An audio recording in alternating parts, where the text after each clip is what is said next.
Hello, everyone. I'm Brian Pak, CEO and co-founder of ChainLight. ChainLight is a blockchain security firm specializing in smart contract audits and security-focused research in general.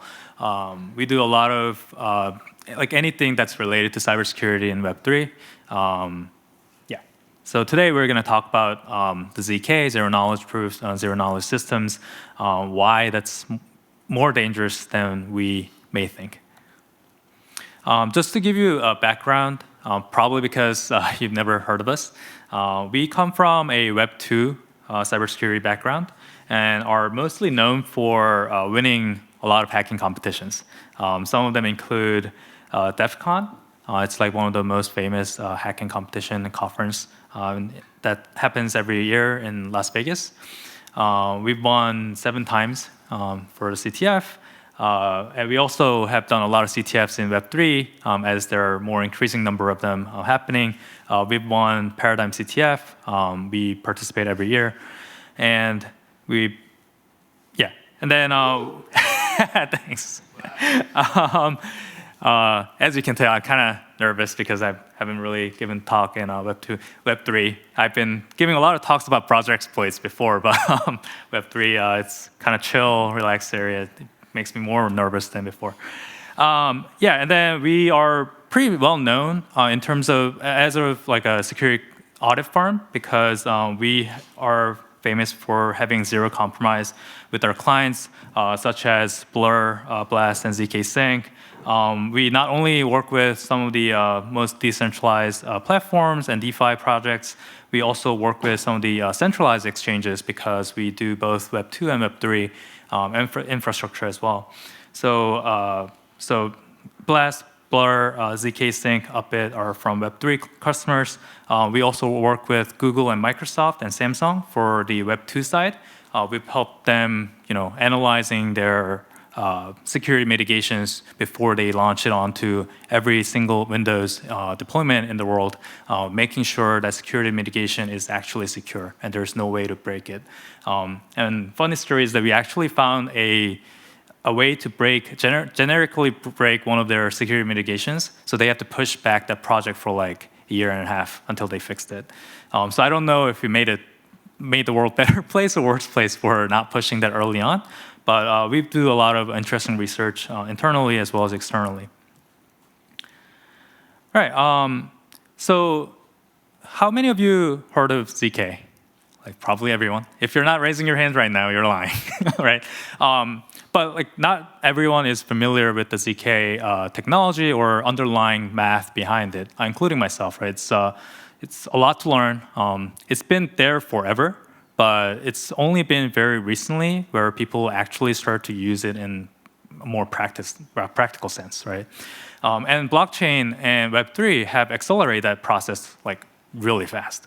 And starting last year, the leading narrative of the blockchain space has been, scaling the settlement layer like Ethereum and increasing efficiencies in L2s. So as a result, ZK Rollup and its technology have been the top contestant for increasing transaction throughput, lowering costs, and achieving true decentralization, right? So everyone is very curious about it. Everyone is trying to adopt this technology, new and shiny, very useful looking technology.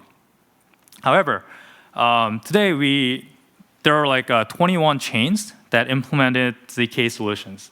That doesn't sound a lot, but basically major projects have been there, implemented that, and then about $4 billion are basically locked in these chains. So that's a lot of funds and that's a lot of money that's locked in.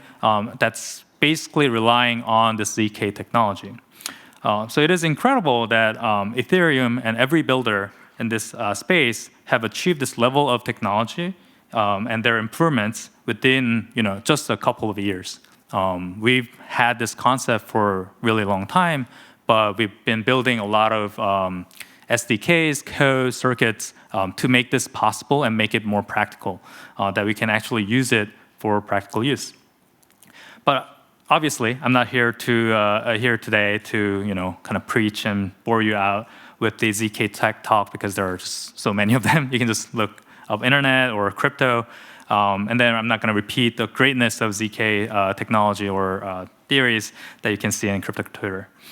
Today, I'm here to basically unveil and spotlight some of the other side of ZK, darker side of ZK.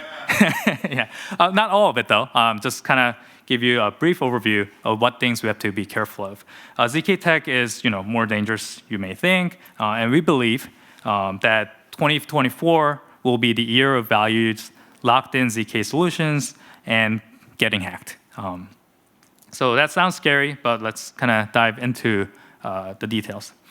ZK tech is so new and complex in terms of actual implementations, practical use of it, that it's challenging to even have absolute confidence in the underlying tech and math. Like, we know things check out on paper, but even math behind it, have we actually verified enough with enough smart people in it?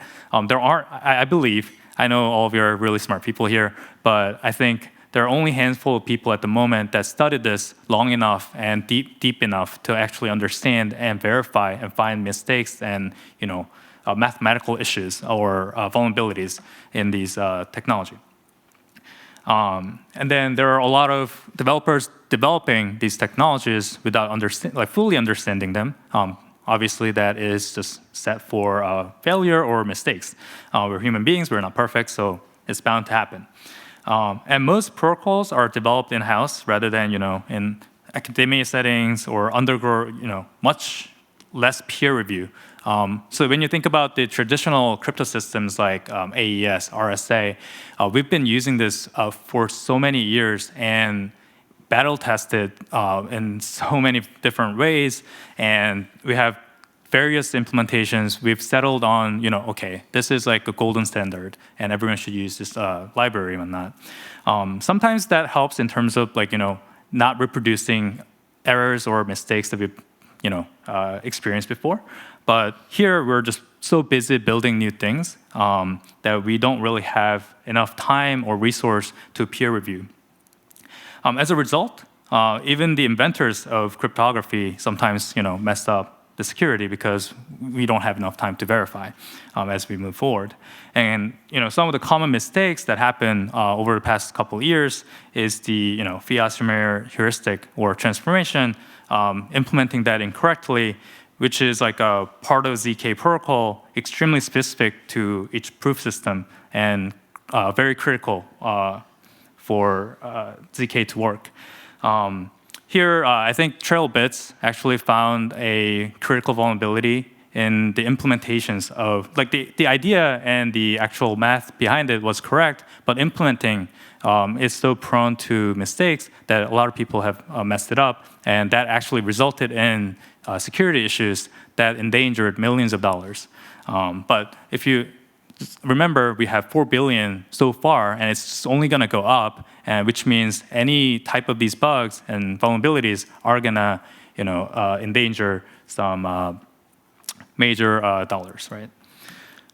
All right. To achieve the maximum efficiency, developers often use, lower-level ZK circuits. So when we say ZK, there are kind of two groups of people who are using it, or I guess three groups. One, building the ZK technology itself, and two other groups that are using them. And then between those two, there's one that's using the actual low-level circuits, and then there's more of a ZK VM folks, which are, harder to actually implement correctly. So I assume everyone here is maybe a builder and familiar with the tech, but for the non-tech audience here, I often use the analogy that low-level ZK circuits are like programming in punch cards or assemblies when you think about the native code. So it's really, you can fine-tune it very well and make it very efficient, but it's also very hard and takes longer to implement something correctly. ZKVM is more like a programming in Python, where some of the libraries or some of the programming semantics are given for you, so you can do high-level programming. So programming in low-level ZK circuits gives you some efficiency and freedom, but then it also is very harder to implement correctly. This is mostly due to the necessity at these early stages of technology, right? As all ZK VMs come with too much overhead, so we're kind of first time building this. So we're gonna make something that works, but then it may not be the fastest or the best implementation. So people kind of turn back and say, okay, we can do better if you use circuits. Can we do that? But however, like these most ZK bugs stem from developers misunderstanding circuits and or poorly designed circuit generation utilities. So the examples would be all critical bugs our team has found in ZK Sync over the past few months. So we've won some of the bounties, we've won some of the audit competitions, but these bugs do come up, right? And ZK Sync is kind of known as like the leading, ZK folks that have been researching this area so long, but they still make mistakes. So, like, are they the bad one? No, like there are going to be even worse ones out there, and we're just going to have to make mistakes and fix them as we go.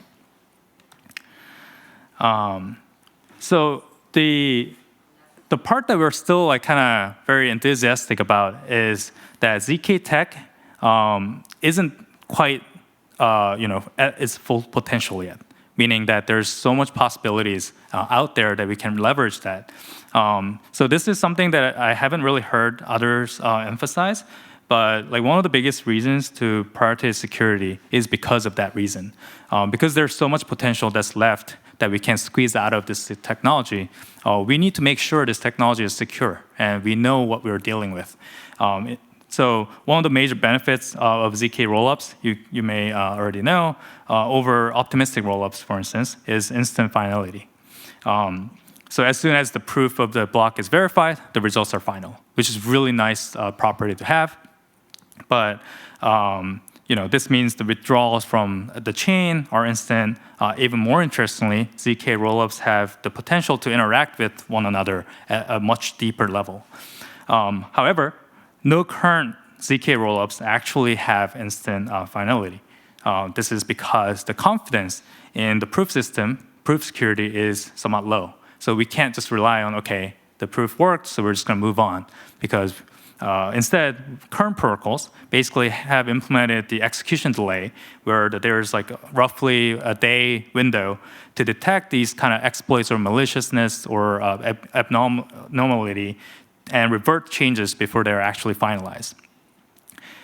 So currently, the security of ZK rollups comes with a major compromise, right? Only by improving the security of these underlying technology can we let ZK reach its full potential. And then if you look at some of the hacks, right? In 2023, 1.8 billion was lost to hackers, and 1 billion out of it, about 55% of that, has flown into hands of North Korea. And you probably heard last night's news, which is North Koreans were hired to develop something, and then they just rug pulled. Thankfully, I think they decided to give it back, but that was another $60 million worth of funds, right? So this is going to just continue to happen. So according to, like, for instance, chain analysis, North Korea hacked more crypto platforms than ever in 2023. So that's last year. And we expect this number to just grow exponentially as crypto onboards the masses. And hacks in 2024, 2025 will be more bloody than the ones from 2023. And it's going to involve ZK technologies and some of the protocols that rely on ZK. So right now, a lot of North Korean hackers or the exploiters rely on the fact that people usually make mistakes in bridges. So it's a lot easier to hack bridges. But as we secure those, some of the holes down, they're going to look for the next target where people are going to make mistakes. And unless we secure this technology to the point where we're very certain the ZK is going to be the next target. So let's find out how to build a bulletproof project. I don't like to use the word bulletproof or 100% because there's no 100% in security. But how can you achieve something like that or similar to that? So even if you didn't catch some of the previous slides, I really want you to bring these takeaways home today. So there are 3 things. The first thing being, try using zk-VM. I know it's slower and more inefficient than using circuits themselves, but it does give you more, coverage and pitfalls that you'd fall that will be protected. So only use low-level circuits if the developers are ZK or math experts. I don't think that leaves that many people, but when in doubt, please use zk-VM. If they're not, and you still need you need some low-level constraints. Utilize some high-level circuit languages or Noir or Sorghum, because those are like kind of middle ground where you're not dealing with the circuit themselves, but more of a middle level, like high-level circuit language. So that way, it's less error-prone. The second lesson or best practice that you should follow is have your projects basically audited by ZK specialized security firms. For us, we had a product called Relic Protocol that's based on the ZK technology. Even though we claim ourselves that we are pretty good at ZK and auditing these smart contracts or circuits, we also got audited by other specialized people, and we found some of the minor issues, right? So having more eyes to looking at these projects is very important. So you have to invest in experts. There's no turning back, obviously, after getting drained or hacked. So there are some recommended audit firms like ourselves or Zelic, ZK Security, that are specialized in ZK audits. And then the third one is basically list your projects, like participate in bug bounty platform. So there could be audit firms, but having bug bounty platforms and have a lot of people who may be specialized in certain parts of ZK can actually audit some parts of your circuits, and there'll be other people who are looking at other stuff. So bug bounty or competitive audit platforms are kind of that bridge, that gap, bridging the gap between projects and security researchers. So by listing your projects in these platforms, you can get security researchers analyze and audit the code. For instance, recently ZK Sync hosted $1.1 million worth of a competitive audit contest in Code Arena, and Polygon is providing $1 million funding for bounty for finding critical severity bug on Polygon ZK VM. So if you're dealing with the ZK stuff, make sure you participate in bug bounty and make sure you draw attentions from the best hackers. Good ones. And then so those are some of the kind of practices that you can follow. Obviously, familiarize yourselves to ZK if you're using that technology. Using some of the technology without actually being good at it is always dangerous, no matter that target is ZK or not. All right, so go ahead. Thank you. Hey everybody, I know Brian tried to explain how badass he is, but he's probably one of the best hackers in Web2 I've ever seen, even in the DEF CON, CTF pedigree. So he's definitely the person you should be talking to. Okay. You should be talking to about exploits. There's a question for you besides glazing you hard right now is your experience in Web 2 with bug bounty, CVEs, talking to vendors, and it seems like you're at an interesting point with ZK where it's really early. Yeah. So two-part question. One, does this really matter with shared sequencers and centralized sequencers? Because to exploit the bugs, they are the ones that are actually triggering and parsing circuit issues that you find, I think. Yep. So what's your take on the future of sequencing as it relates to ZK security? And then two, what do you think needs to change? What lessons can we learn from the Web 2, CVE, Microsoft, Gobbles, that whole evolution that can maybe bypass? I don't see ZK Sync they don't have a security researchers publishing the bugs that you guys find in their critical ZK circuits because it's devastating. Two questions. One, what do you think about sequencers? And then two, what can we do beyond what you already have articulated to improve the state of disclosing, sharing bugs? Yeah, really good questions. For answering the first part, obviously, sequencers are going to be a critical part of this, and some of the bugs that we found, involve those. So I think more of this way. So even from Web 2 experience, there are going to be just a lot of parts, like especially if you're building complex systems, there are going to be major key critical parts that you just have to secure all of them. Because if you miss one of them, even if the rest of them are secure, then you're going to get exploited. Because the attacker just needs to find one mistake that you made out of all these complex systems. So yes, I think we should also invest in looking at not just like ZK circuits themselves, but how they interact with sequencers and other components of the blockchain ecosystem. And the second part is a lot harder, I feel like, because it took so many years, and even in Web 2, and it's still evolving, to come to this point where now vendors kind of understand, okay, this is the reality, right? We're going to have bugs, and people were very shy about it. Like, we don't want to say we're vulnerable because that may give you bad press, bad image. But I think we came to the conclusion where everyone's going to be vulnerable at some point. No one's perfect. So rather than hiding the fact that there's vulnerability, or rather than hiding the fact that this was critical, we come out and say, okay, we found these issues, but we found it before things went bad.